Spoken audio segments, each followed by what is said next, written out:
একদিকে মৃত্যুর সাথে লড়াই করছে পরশুরাম। ডক্টর শীতলকে জানায় ওনার অবস্থা ভালো নয়, আঘাতের জায়গায় ইনফেকশন হয়েছে, ওনাকে আর বাঁচানো সম্ভব নয়। কথাটা শুনে শীতল কান্নায় ভেঙে পড়ে। অন্যদিকে তটিনী বাচ্চাদের প্রমিস করে তাদের মাথার ওপর থেকে তাদের পায়ের ছায়া সরতে দেবে না। তখনই তটিনীর কাছে খবর আসে এই স্পেশাল ব্রাঞ্চে তটিনীকে ডাকা হয়েছে। পরশুরামের বস তটিনীকে জেরা করবে। যেই কথাটা শুনে ভয় পেয়ে যায় তটিনী। বুঝতেই পারছো, একদিকে পরশুরাম, অন্যদিকে তটিনী, দুজনেই বিপদের মধ্যে আছে। বন্ধুরা, পরশুরাম ধারাবাহিকের আজকের পর্বে দেখানো হয়েছে শীতল পরশুরামকে বলে, তোমাকে মারলে আমি মারব, আর তুমি বাঁচলে আমার চোখেই বাঁচবে। কথাটা শুনেই পরশুরাম বলে, আমাকে শেষ করে তুমি কি পাবে? শীতল বলে, আমি তো তোমায় শেষ করতে চাইনি, তোমায় তো শেষ করেছে তটিনী গাঙ্গুলি। তিনবার তোমার পিঠে চেম্বার চালিয়েছে। তোমার স্ত্রী, তোমার ভালোবাসার বউ তোমাকে শেষ করতে চেয়েছে। পরশুরাম বলে, আমি বিশ্বাস করি না। শীতল বলে, তুমি তো নিজের চোখেই সবটা দেখেছ, তুমি তো নিজেই আমাকে বলেছ সব কিছু। পরশুরাম বলে, হ্যাঁ আমি নিজের চোখে দেখেছি, কিন্তু আমি আমার চোখকে বিশ্বাস করি না। আমার বিশ্বাস আছে তটিনীর প্রতি। নিশ্চয়ই কোনো একটা গণ্ডগোল হয়েছে। নিশ্চয়ই আমি চোখে যা দেখেছি সেটা সত্যি নয়, এর পেছনে অন্য কোনো রহস্য আছে। তটিনীর প্রতি পরশুরামের বিশ্বাস ভালোবাসা দেখে অবাক হয়ে যায় শীতল। শীতল বারবার করে পরশুরামকে এটাই বোঝাতে চেষ্টা করে যে সেদিন তটিনীই চেম্বার চালিয়েছিল, কিন্তু পরশুরাম বারবার বলতে থাকে, আমি এই কথা বিশ্বাস করি না। পরশুরাম অসুস্থ হয়ে পড়লে শীতল থেমে যায়, পরশুরামকে শুইয়ে দেয়। এরপরেই শীতল বলে, তোমার স্ত্রী তোমার সাথে বিশ্বাসঘাতকতা করেছে, তারপরেও তুমি তাকে এতটা ভালোবাসো? পরশুরাম, আমি তো এটাই বুঝতে পারছি না তটিনী গাঙ্গুলি কেন তোমায় শেষ করলো। এরপরে দেখানো হয় শীতল ডক্টর ডাকে।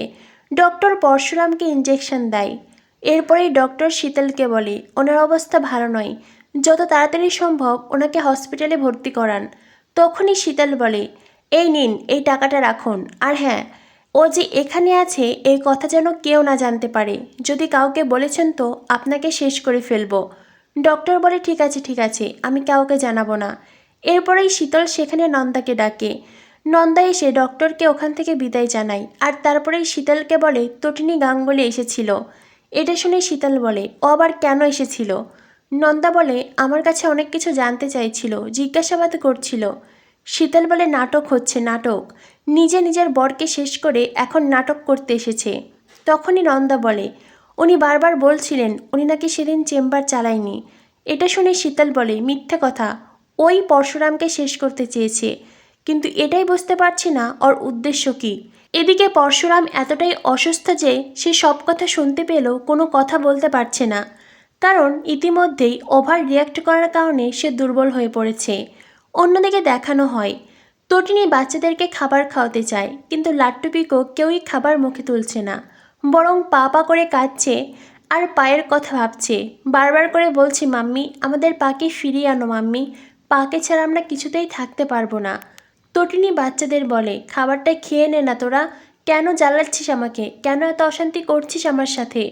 কিন্তু লাট্টু পিকো তাদের মাম্মিকে জড়িয়ে ধরে কাঁদছে, কেউই খাবার মুখে তুলছে না। তখনই নন্দিনী আর তটিনীর মা সেই ঘরে আসে। পিকো ছুটে গিয়ে তার ভালো মাসির পা জড়িয়ে বলতে থাকে, ভালোমাসি, ভালোমাসি তুমি আমার পাকে ফিরিয়ে দাও, ভালোমাসি তুমি তো সব পারো, তুমি তোমার মাম্মিকে ফিরিয়ে এনেছো, আমার পাকেও ফিরিয়ে এনে দাও। তখনই নন্দিনী পিকোকে ধরে তোলে। নন্দিনী পিকোকে বলে, একদম পা ধরবে না, পায়ে পড়বে না তোমরা, শিশুরা ভগবানের রূপ হয়। এটা শুনে তটিনীর মা নন্দিনীকে বলে, তুই ভাবিস, তুই বিশ্বাস করিস ভগবানকে? এটা শুনে নন্দিনী বলে, মা তুমি কি বলছো? তুমি ভুলে যাও না আমিও একজন মানুষ। তটিনীর মা বলে, কিন্তু তখনই তটিনীর ফোন বেজে ওঠে। ফোন তুলতেই ফোনের ওপাশ থেকে শীতল তটিনীকে বলে, কি দোষ করেছিল তোমার বর, কেন শেষ করলে তাকে? তিনবার তার পিঠে চেম্বার চালিয়ে দিলে, তোমার বুক কাঁপলো না? আমি তো ভালোবেসেছিলাম পরশুরামকে, পরশুরাম আমাকে ভালো না বেসে তোমায় ভালোবেসে তোমায় বিয়ে করেছিল, আর বিনিময়ে তুমি মানুষটাকে শেষ করে ফেললে। তোমার যদি তার সাথে সংসার করতে ইচ্ছে নাই হতো কেন বিয়ে করেছিলে? তোমার যদি তাকে শেষ করতেই হতো তবে বিয়েটা করেছিলে কেন? তটিনী শীতলকে বলে, আমি আমার বরকে কিচ্ছু করিনি, আমি চেম্বার চালাইনি, আর কেনই চেম্বার চালাবো, আমি তোকে ভালোবাসি। শীতল বলে, তুমি মিথ্যে কথা বলছো, আমি বিশ্বাস করি না, আমি সব কিছু জানি, তুমিই চেম্বার চালিয়েছ। আর তারপরেই বিজিতের লোকেরা পরশুরামকে গঙ্গার জলে ভাসিয়ে দিয়েছে। কি দোষ করেছিল মানুষটা, কেন করলে এমনটা? একটা কথা মনে রেখো তটিনী গাঙ্গুলি, তোমার বর আর বেঁচে নেই, তোমার বর ফিনিশ, আর আমি তোমাকেও এবার শেষ করব, শেষ করে ফেলবো তোমাকে। তটিনী বলে, তুমি আমাকে যা খুশি করো, দরকার পড়লে আমাকে তুমি শেষ করে ফেলো, তবুও বিশ্বাস করো আমি আমার বরকে কিচ্ছু করিনি। আমি তো মানুষটাকে ভালোবাসি, আর এই মানুষটাই তো আমার পুরো পৃথিবী। এই বলে তটিনী কাঁদতে থাকে। শীতল বুঝতে পারে তটিনী তার মানে নির্দোষ, কিন্তু শীতল সেই কথা স্বীকার করে না, আর পরশুরামকে বুঝতেও দেয় না। অন্যদিকে শীতল তটিনীকে থ্রেট করছে দেখে পরশুরাম গোগানির মতন আওয়াজ করে, যেটা শুনে তটিনী বলে, কে কে পাশে কথা বলছে? তটিনীর কথা শুনে হুট করেই শীতল কল কেটে দেয়। তটিনীর মনে সন্দেহ জাগে। শীতলের পাশে হঠাৎ করেই গোগানির আওয়াজ এলো কোথা থেকে। অন্যদিকে নন্দিনী তটিনীর মা বলে, তটিনী কি হয়েছে, কে ফোন করেছিল? তটিনী কাঁদতে কাঁদতে বলে, সবাই ভাবছে আমি আমার বরকে শেষ করেছি, কিন্তু বিশ্বাস করো মা, আমি আমার বরকে কিচ্ছু করিনি, আমি চেম্বার চালাইনি। মা, তুমিও কি বিশ্বাস করো? তখনই তটিনীর মা বলে, শান্ত হ তটিনী। নন্দিনী বলে, একটা কারণেই কিন্তু তুই এখন জামিনে বাইরে আছিস, নইলে তোকে কেউ বার করতে পারতো না। পরশুরামকে এখনও পাওয়া যায়নি, আর সেজন্যই তুই জামিনে বাইরে আছিস। তটিনী, তোর বিরুদ্ধে কিন্তু অনেক প্রমাণ আছে, তাই আমি বলবো তোর মাথার ওপরে বিপদের খাড়া ঝুলছে। এটা শুনে তটিনী গভীর চিন্তায় পড়ে যায়। অন্যদিকে আমরা দেখতে পাই আয়ুষী বসে বসে কাঁদছে, আর সেদিনের সেই ঘটনা পরপর ভাবছে। তার জামাইবাবু তাকেই বাঁচাতে এসেছিল, আর নিজেই ষড়যন্ত্রের ফাঁদে পড়ে শেষ হয়েছে। আয়ুষী জানে বিজিতের লোকেরা পরশুরামকে গঙ্গার জলে ভাসিয়ে দিয়েছে, আর পরশুরাম বেঁচে নেই। না জানি তটিনীর এখন কি অবস্থা। এইসব কথা ভেবে আয়ুষী কান্নায় ভেঙে পড়ে। তখনই ঘরে আসে বিজিত। আয়ুষী বিজিতকে সপাটে চড় দিতে থাকে। পরপর কয়েকবার চড় দেওয়ার পরে আয়ুষী বলে, তুমি কি চাইছো? হ্যাঁ, কি উদ্দেশ্য তোমার? বিজিত বলে, আমার একটাই উদ্দেশ্য, তটিনী গাঙ্গুলিকে জেলে পাঠানো। আর পরশুরামের কেসে তটিনী গাঙ্গুলি জেলে যাবে, তারপরেই তোমার মুক্তি, তুমি এখান থেকে বেরিয়ে যাবে। আয়ুষী বলে, কি বললে তুমি, আমি এখান থেকে বের হতে পারবো? তখনই বিজিত বলে, এখান থেকে বেরিয়ে তুমি আমার সাথেই যাবে অন্য এক দেশে, আর সেখানে তুমি এমন একটা জায়গায় পৌঁছাবে যেখানে গেলে মেয়েরা হারিয়ে যায়। এটা শুনে আয়ুষী কাঁদতে থাকে। আয়ুষী বুঝতে পারে বিজিত তাকে খারাপ জায়গায় বিক্রি করার পরিকল্পনা করছে। আয়ুষী বিজিতকে বলে, আমার কি অপরাধ ছিল, কি ভুল ছিল আমার? আমি তো শুধুমাত্র তোমাকে ভালোবেসেছিলাম। বিজিত বলে, এটাই তোমার ভুল ছিল। আমাকে এই যাবৎ অবধি যে কয়জন মেয়ে ভালোবেসেছে সবার একই অবস্থা করেছি আমি। সবাই ভুল করেছে আর ভুলের শাস্তি পেয়েছে। এই বলে বিজিত তটিনীকে কল করে, আর তটিনীকে বলে, কি হলো, শ্রাদ্ধের কাজ শুরু করো, যাও নিজের সন্তানকে বলো শেষ কাজ করতে বাবার। এই কথাটা শুনে তটিনী বলে, কে? এরপরেই বিজিত নিজের নাম বলে, আর সেই সাথে তটিনীকে বলে, এইভাবে নিজের বরকে শেষ করলে? তটিনী বলে, চুপ, একদম চুপ, আমি আমার বরকে কিচ্ছু করিনি। তখনই বিজিত বলে, সেটা তো আমি জানি, কিন্তু আইন সেটা বিশ্বাস করবে না। কোর্টে তোমার বিরুদ্ধে পরপর অনেকগুলো প্রমাণ দেওয়া হবে, প্রমাণ করে দেওয়া হবে তুমি তোমার বরকে শেষ করেছো, আর সেই সাথে এই প্রমাণও দেওয়া হবে তুমি একটা খারাপ র্যাকেটের সাথে যুক্ত। এই বলে বিজিত হাসতে হাসতে কল কেটে দেয়, আর তটিনী কান্নায় ভেঙে পড়ে। অন্যদিকে পরশুরামের অবস্থা ভালো নয়, তবুও পরশুরাম উঠে দাঁড়ায়।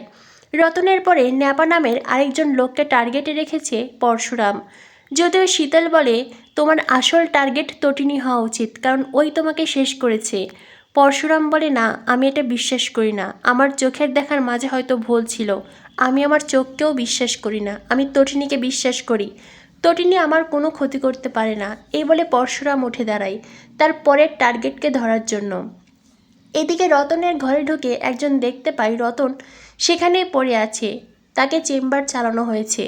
লোকটির সাথে সাথেই বাবিনকে কল করে বিষয়টি জানায়, আর বিজিতকেও জানাতে বলে। যেই খবরটা পেয়ে বাবিন ভয়ে আটকে ওঠে। প্রথমেই আননোন ফোন কল, আর তারপরে রতনের এমন একটা ঘটনা শুনে বাবিন খুব ভয় পেয়ে আছে। অন্যদিকে ন্যাপা নামের সেই লোকটি রাস্তায় আসলে সেই সঙ্গের দল তার গাড়ির সামনে দাঁড়ায়। সে গাড়ি থেকে নেমে সঙ্গের দলকে বলে, এখান থেকে সরে দাঁড়াও। তখনই সেখানে হাজির হয় পরশুরাম, আর তারপরে নানা রহস্যময় কথা বলতে থাকে। লোকটি অবাক হয়ে পরশুরামের কাছে জানতে চায়, এই কে তুমি? তখনই পরশুরাম লোকটিকে ধরে আনতে বলে। সঙ্গের দল সেই লোকটিকে ধরে পরশুরামের সামনে নিয়ে যায়। এরপরেই পরশুরাম নিজের আসল রূপ দেখিয়ে দেয়, যেই রূপ দেখার পরেই ন্যাপা নামের লোকটি খুব ভয় পেয়ে যায়। আগামী পর্বে দেখানো হবে পরশুরাম আরও বেশি অসুস্থ হয়ে পড়ে আর শীতল তাকে হসপিটালে নিয়ে আসে। ডক্টর শীতলকে জানায় ওনার আঘাতপ্রাপ্ত জায়গায় ইনফেকশন হয়েছে, ওনাকে আর বাঁচানো যাবে না। এই কথাটা শুনে শীতল কান্নায় ভেঙে পড়ে। অন্যদিকে তটিনী বাচ্চাদের প্রমিস করে বলে, তোমাদের পায়ের ছায়া তোমাদের মাথার ওপর থেকে সরতে দেব না। আর তখনই তটিনী জানতে পারে তাকে স্পেশাল ব্রাঞ্চে ডাকা হয়েছে। মহিতোষ মজুমদার তটিনীকে জেরা করবে আর সেখানে স্পেশাল ব্রাঞ্চের পুরো টিম থাকবে। যেই কথাটা শুনে তটিনী খুব নার্ভাস ফিল করে। তো বন্ধুরা বুঝতেই পারছো, একদিকে বিপদের মুখে রয়েছে পরশুরাম, অন্যদিকে তটিনী। কি হতে চলেছে পরশুরাম ধারাবাহিকের পরবর্তী আপডেট পেতে আমাদের সাথেই থেকো। ধন্যবাদ সবাইকে।